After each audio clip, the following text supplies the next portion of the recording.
of our primary goal. And our primary goal this morning is to address the questions: does humor play a role? Can it play a role, or should it play a role as we amble or walk or rush wildly down the path in search of our own spirituality?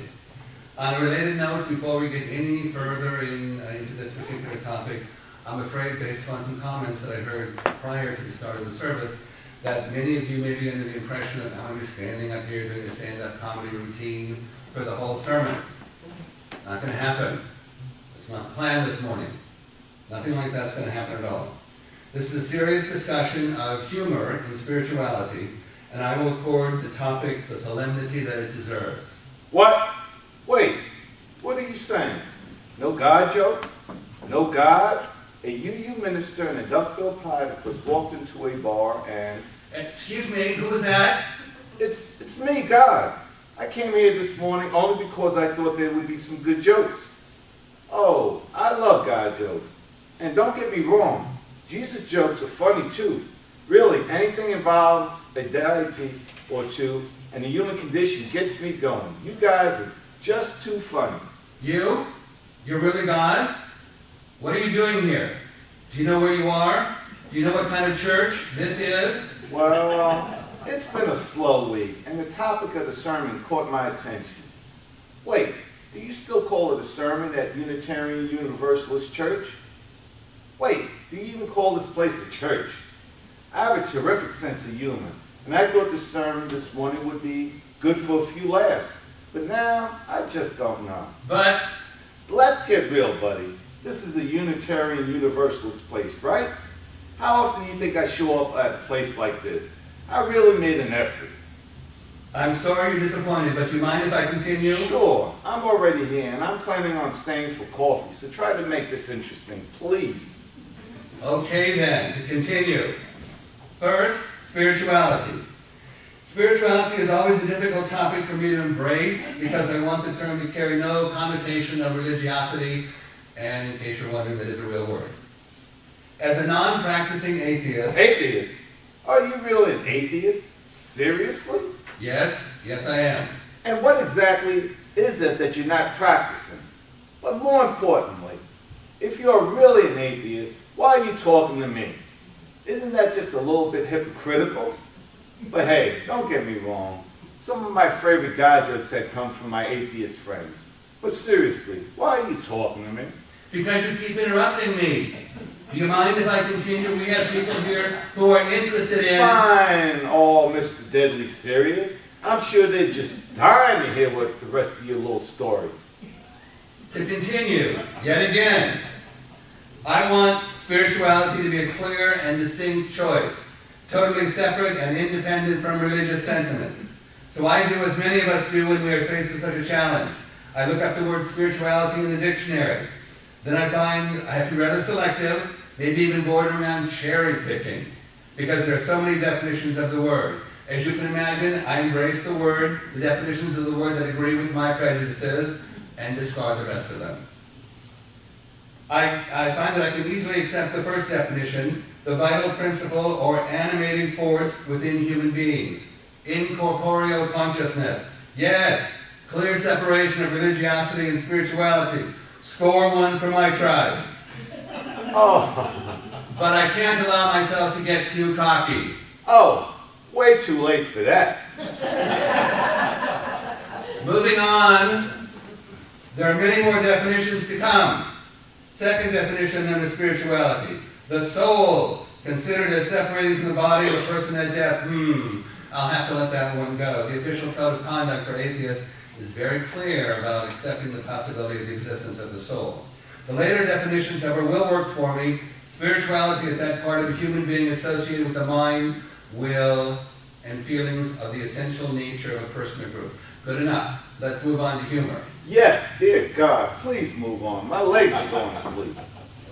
Same methodology as before. According to that infallible source of definitional rectitude, the internet, humor, is that quality. So God and Al Gore are in a bar, debating really who invented the internet. Humor is that which makes something laughable or amusing. The essential funniness of something. Okay, good. No problems with that definition so far. Continuing our free and responsible search for truth and meaning. Humor is that which is intended to induce laughter or amusement. And more, humor is the ability to perceive, enjoy, or express what is amusing, comical, incongruous, or absurd.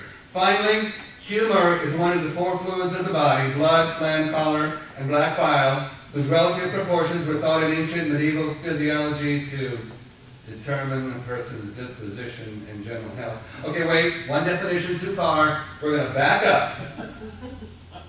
One definition. Blah, blah, blah.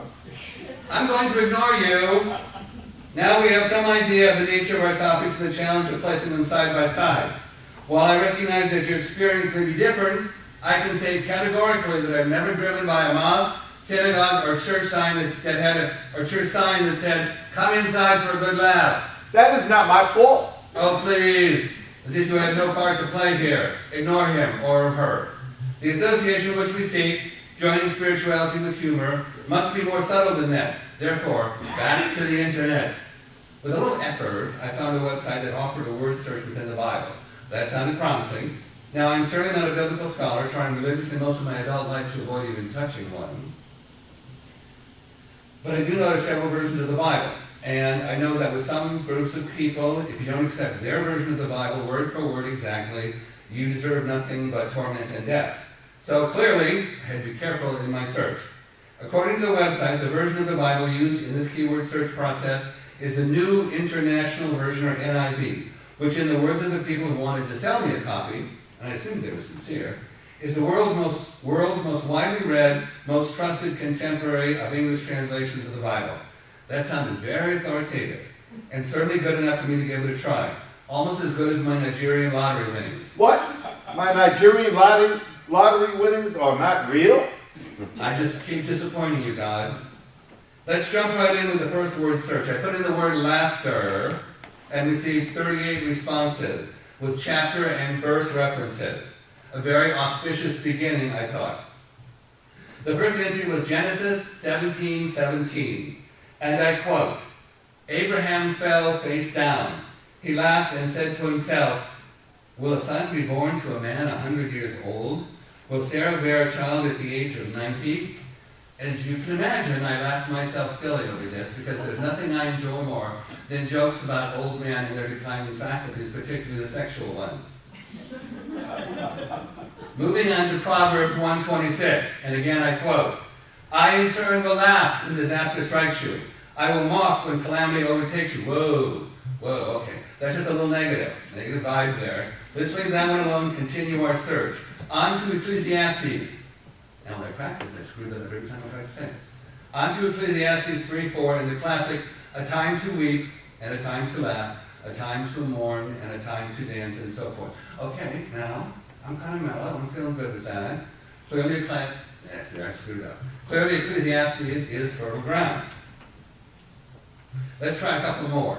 From Ecclesiastes 7:6. "Like the crackling of thorns under the pot, so is the laughter of fools. This too is meaningless." Okay, downer, I'm down again. Laughter is supposed to be happy. Ecclesiastes gets one more chance. From Ecclesiastes 10:19. "A feast is made for laughter, wine makes life merry, and money is the answer for everything." That reference was sponsored by the Florida Association of Wine Growers. This must be a newer version of Ecclesiastes. Okay, so a mixed bag with Christianity. I want my presentation this morning to be fair and balanced. So let's consider humor in the tradition of Islam. Our perception of Islam in this country is a stern one because of the unfortunate and ongoing association between Islam and terrorist activities. So, for many Americans, it is virtually impossible to associate the concept of Islam and humor. But believe me, they can most certainly be associated. According to Wikipedia, laughter, fun, and joking are indeed permissible in Islam, provided that certain restrictions and guidelines are observed. These restrictions and guidelines are delineated in the Quran and the Hadith. And these restrictions are very real. You saw the pictures up here. Lots and lots of general Christian humor. Very little in the way of Islamic humor. These people are serious. As most of you are certainly aware, the Quran is the central religious text in Islam, while the Hadith, that's a plural noun, in a variety of forms and versions, are collections of sayings, observations, and admonishments delivered by the Prophet Muhammad during his lifetime.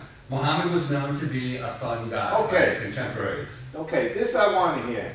Muhammad is not known as a funny guy where I come from. Now the pagans, they're really funny at what with all that jumping around naked. Please, I'm trying to make a point here. For humor to be in accordance with Islam, certain specific conditions have to be met. The joke should not insult anyone. Oh man. Should not frighten anyone. Should be within the limits of Islamic tolerance. Should tell the truth. Should not be offensive. Yeah, this should be really funny. Should not contain un-Islamic material or promote immorality and indecency. Whew. I'm not certain exactly what that leaves as the basis for the humor, but let's move on. Now, these conditions may sound extremely stringent, virtually eliminating all possibility of humor within Islam, but just a few examples will illustrate how really flexible and accommodating they can be. From the Hadith, again, the collections of the sayings of Allah, Aisha, the wife of the Prophet Muhammad, narrates, "I never saw the Messenger of Allah laugh fully to such an extent that I could see his uvula. He would only smile." Right, for those of you who may be wondering, this is your uvula right up here, hanging down at the end of your soft palate. Boys and girls both have them. They're separate from the tonsils, which are apparently out to the side. That's your uvula. Okay. For those of us who are not doctors, the uvula is a small, conical, fleshy mass of tissue suspended from the center of the soft palate. When we laugh with open mouth abandon, our uvulas are exposed for all the world to see. For those of you who may be wondering, it's the uvula on the board. I certainly can't speak for the rest of you, but I'm very glad to see positive proof that these early Muslims recognize how important the full body experience in laughter and humor. Fact, as my mom used to say, a day without exposing your uvula to total strangers is just not worth the effort. Boring. You don't get out much, very much, do you? But wait. While party animals may not be quite the right term for these early Muslims, they did know how to have a good time. More from Aisha and the Hadith. The Prophet, in his fatal illness, he died of a fever, called his daughter Fatima and told her a secret because of which she started weeping inconsolably. Then he called her and told her a second secret, and she started laughing. When I asked her about that, this is Aisha talking, she replied, "The Prophet told me that he would die in his fatal illness, and so I wept, but then he secretly told me that from amongst his family, I would be the first to join him in death, and so I laughed." Is it just me, or does that make you want to expose your uvula right there? Once more, in the interest of fairness, from within the sacred literature of Islam, Abu Dar al-Ghifari narrated the Prophet Muhammad said, "I indeed saw the Messenger of Allah laugh till his front teeth were exposed." Get back your wild self. For those who may not remember the story, the Messenger of Allah is the angel Gabriel, who revealed the contents of the Quran to Muhammad over a period of 23 years. Now, while you might legitimately argue that the angel Gabriel was just a little slow in getting to the point, what with the bearing of the uvulas and the exposing of the front teeth, the people and angels involved with early Islam knew how to enjoy themselves. Do you think we're going to have cookies with coffee today? I love cookies. God, do I interrupt your business all the time? We're almost finished here. I certainly cannot end a presentation on spirituality and humor without at least a reference to the 2,000-year tradition of Jewish humor.